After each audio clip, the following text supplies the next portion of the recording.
नमस्कार, मैं हूं पारितोष कुमार और आपका स्वागत है टीडी न्यूज़ के बेहद खास एपिसोड बिहार नीति में। और आज के इस एपिसोड में हम बात करेंगे कि बिहार की राजनीति में भी सियासी मॉनसून दस्तक दे दिया है। जी हां, कभी चिलचिलाती धूप तो कभी घनघोर घटाएं, शायद आप हमारी बात समझ रहे होंगे।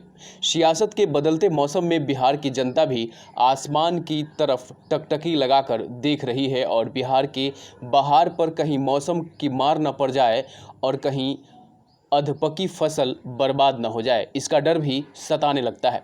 खैर, हमने अपनी बातों को थोड़ा ज़्यादा ही घुमा दिया है, कहीं ऐसा ना हो कि आप समझ ही ना पाएँ, इसलिए मुद्दे पर आते हैं और आज इस बात का विश्लेषण करते हैं। जिसमें पहली बात यह है कि मांझी की पार्टी की तरफ से कहा गया है कि सरफरोशी की तमन्ना अब हमारे दिल में है, और दूसरी बात यह है कि मांझी का तेज प्रताप से मुलाकात बिहार की राजनीति में गर्म माहौल पैदा कैसे कर रहा है। आज हम इसी का विश्लेषण करेंगे। दरअसल बिहार के पूर्व मुख्यमंत्री और हिंदुस्तानी आवाम मोर्चा के राष्ट्रीय अध्यक्ष जीतन राम मांझी आजकल सियासत में चर्चा के सबसे बड़े केंद्र बने हुए हैं। उन्होंने लगातार अपने बयानों से राजनीतिक माहौल को गर्म कर रखा है। इसी बीच राजद के राष्ट्रीय अध्यक्ष लालू प्रसाद यादव के बड़े बेटे तेज प्रताप यादव के साथ बंद कमरे में उनकी मुलाकात के कयासों को हवा और घी दोनों देने का काम किया है। मांझी की पार्टी हम के ट्विटर अकाउंट से आज सरफरोशी की तमन्ना अब हमारे दिल में है ट्वीट किया गया है। हम के आधिकारिक पक्ष के मुताबिक भले ये दोनों प्रसंग अलग हों, लेकिन पटना के राजनीतिक गलियारों की चर्चाओं में दोनों को एक साथ देखने वाले भी खूब हैं। पूरा विश्लेषण आपको कुछ चौंकाने वाली जानकारी दे सकती है। दरअसल ऐसा माना जा रहा है कि मांझी की पार्टी हर विकल्प को खुला रखने की रणनीति पर काम कर रही है। हालांकि मांझी बार बार यह कह रहे हैं कि उनके एनडीए छोड़ने का सवाल नहीं है, लेकिन राजनीति में ऐसे बयानों का कितना मतलब है, इसे कौन नहीं जानता, ये आप भी अच्छी तरह जानते हैं। अब मांझी के हालिया बयानों पर गौर कीजिए तो उन्होंने कहा है कि वे उन फैसलों को लागू करवाना चाहते हैं जो बतौर मुख्यमंत्री उन्होंने लिए थे। यह तो आपको पता ही होगा कि मांझी के ये फैसले नीतीश कुमार के फिर से मुख्यमंत्री बनते ही वापस ले लिए गए थे। हाल में मांझी की पार्टी ने भाजपा के खिलाफ काफ़ी आक्रामक बयान दिए हैं। मांझी और तेज प्रताप की मुलाकात के बाद दोनों ही नेताओं ने कहा कि इस मिलन का कोई राजनीतिक मकसद नहीं था, बस निजी रिश्तों की वजह से ये मुलाकात हो गई। राजनीति को समझने वाला बच्चा भी यह समझता है कि सियासत में कोई मुलाकात निजी तो शायद ही होती है। तेज प्रताप और मांझी दोनों के आवास एक ही रास्ते में हैं, लेकिन आज की तरह इनकी मुलाकात शायद ही कभी हो पाई थी या हुई थी।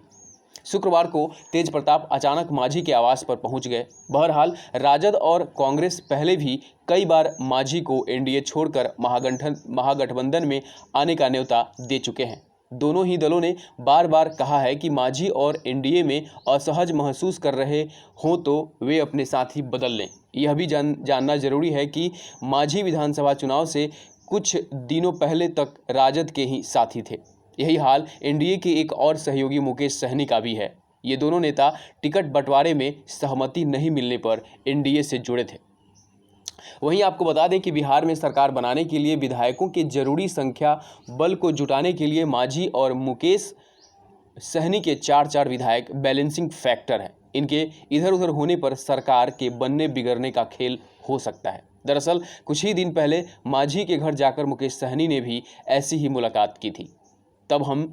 तब हम की ओर से कहा गया था कि इन दिनों नेताओं की मुलाकात अक्सर होती रहती है। हम के आधिकारिक ट्विटर अकाउंट से शहीद राम प्रसाद बिस्मिल को उनकी जयंती पर श्रद्धांजलि देते हुए सरफरोशी वाले गीत को पंक्तियां ट्वीट की गई हैं। इनमें गीत की 2 पंक्तियों को इस्तेमाल किया गया है, जिन्हें आप इस खबर के आलोक में बखूबी देख रहे होंगे। वैसे मांझी व मुकेश सहनी एनडीए में हैं। उन्होंने एनडीए छोड़ने जैसी कोई बात नहीं कही है। बीजेपी के राज्यसभा सांसद सुशील मोदी की माने तो नीतीश सरकार अपना कार्यकाल पूरा करेगी। जीतन राम मांझी को उन्होंने एनडीए का वरिष्ठ नेता बताते हुए कहा है कि किसी जनप्रतिनिधि की किसी राजनेता से शिष्टाचार भेंट के राजनीतिक मायने नहीं निकालने चाहिए।